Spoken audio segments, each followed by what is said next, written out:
অনেক বছর আগে সন্ধ্যাপুর নামে এক জঙ্গলে সব পশু পাখিরা মিলেমিশে এক পরিবারের মতো থাকতো। নিরীহ হিংস্র সব পশুরাই এক পরিবারের মতোই থাকতো। আর সবার প্রিয় বন্ধু ছিল হস্তি গজানন। গজানন শান্ত স্বভাবের ছিল আর পরোপকারী। আর হস্তি গজাননের প্রিয় বন্ধু ছিল চঞ্চল বাদর। একদিন তারা খাবারের জন্য জঙ্গলে ঘুরতে বেড়ায়। এইসব বন্ধুরা, খাবার পেয়েছি, সবাই মিলেমিশে খায়। সবাই মিলেমিশে খাবার মজাটাই আলাদা।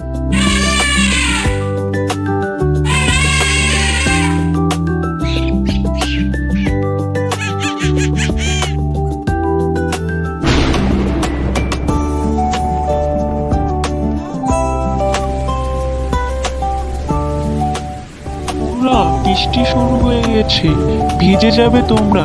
তাড়াতাড়ি এসে আমার নিচে এসে দাঁড়াও। আরে গজানন, তুই যদি না থাকতি আমাদের যে কি হতো। আমাদের সত্যকারের বন্ধু। কিন্তু সব ভালো সবার সহ্য হয় না। সে বনে একটি হিংসুটে বাঘ থাকতো। তার হস্তির জনপ্রিয়তা একেবারেই সহ্য হতো না। সে সব সময় ভাবতো কিভাবে হস্তিকে অপমান করা যায়।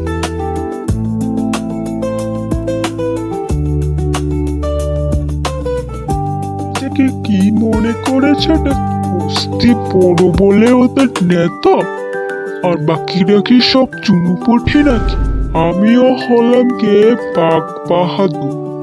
ওরা কি ছাড়ে না এই বনে সবার শক্তিশালী আমিও ওদের নেতা। আমাকে একটা কিছু করতেই হবে।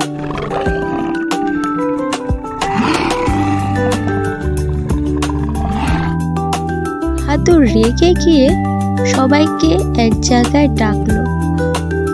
দেখো তোমরা, আমি তোমাদের এখানে একটা বিশেষ কারণের জন্য ডেকেছি। তোমরা তো সবাই গজাননকে মাথায় করে রেখেছো। তোমাদের তো চোখে দেখতেই পারো না যে আমি বনের সবচেয়ে শক্তিশালী বাঘ বাহাদুর। তোমরা এমন শুরু করেছো, এটা তো আর চলতে পারে না। আমি হলাম কে বাঘ বাহাদুর, আমি হব তোমাদের নেতা। না, এটা হতে পারে না। গজানন আমাদের যোগ্য নেতা ও বন্ধু। আমরা সবাই গজাননকে খুবই ভালোবাসি। সবার কথা শুনে অবশেষে গজানন বলল, তোমরা যদি বাহাদুরকে নেতা হিসাবে গ্রহণ করো তাহলে আমার কোনো অসুবিধা হবে না। ছাড়াও সবারই একটা না একটা সুযোগ পাওয়া উচিত। আমার মনে হয় বাহাদুরকে এই বনের রাজা হওয়া দরকার। তাকে একটা সুযোগ দিয়ে দেখি না।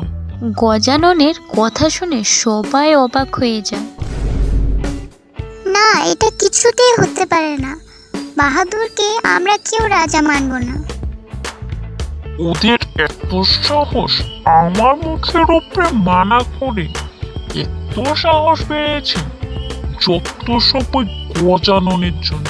না, আজই আমার কিছু করতে হবে। রাত হতেই বাহাদুর একটা নতুন উপায় বের করলো। সে এবার হরিণের খাবার চুরি করতে যায়।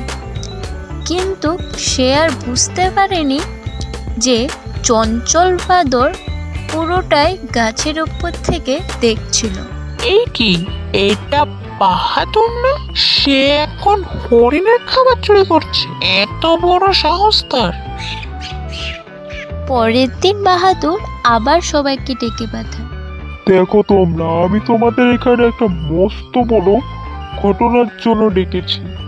হরিণ আমাকে নালিশ করেছে যে ওর খাবার নাকি কে চুরি করেছে। আমি জানি কে চুরি করেছে। এটা গজানন ছাড়া আর কেউই করতে পারে না। না না বাহাদুর, তোমার কোথাও ভুল হয়েছে। আমি হরিণের খাবার মোটেও চুরি করিনি। তোমার কোথাও না কোথাও ভুল হয়েছে। সত্যি বলছি, আমি খাবার চুরি করিনি। তোমার কিছু তো ভুল হয়েছে। হ্যাঁ, গজানন এটা কিছুতেই করতে পারে না। সে আমার খাবার মোটেও চুরি করেনি। এটা তোমার কোথাও ভুল হয়েছে। না না, আমার কোথাও ভুল হয়নি। তুমি বলতে কি চাচ্ছ হরি? আমি জানি এটা গজাননই করেছে। তাছাড়া আমি নিজের চোখে দেখেছি। বুঝেছো? এটা গজানন ছাড়া আর কেউ করেনি। মিছি কথা, আমি নিজের চোখে দেখেছি গাছের থেকে যে এই বাহাদুর হরিণের খাবার চুরি করেছে। এক তো চুরি, তার উপর দিয়ে আবার বড় গলা। এটা তো মোটেও হতে পারে না। এ কি, বাহাদুর শেষমেশ আমার খাবার চুরি করেছে, হরিণের খাবার চুরি করেছে? এত দূর দিন এসে পড়েছে তার, এর তো কোনো বড় শাস্তি হওয়ার দরকার। ঠিক ঠিক, থামো তোমরা। মানছি বাহাদুর দোষ করেছে, এবারের মতন ওকে ক্ষমা করে দিই আমরা। এরপর থেকে বাহাদুর বদলাতে থাকে। সে তার নিজের ভুলটা বুঝতে পারে। সে আর কোনোদিনও এমনটা আর কোনোদিন করেনি। তার পরের দিন থেকেই সন্ধ্যাপুর গ্রামে আবার শান্তি ফিরে আসে, আর সবাই মিলে বলে, গজানন জিন্দাবাদ গজানন। জিন্দাবাদ, গজানন জিন্দাবাদ।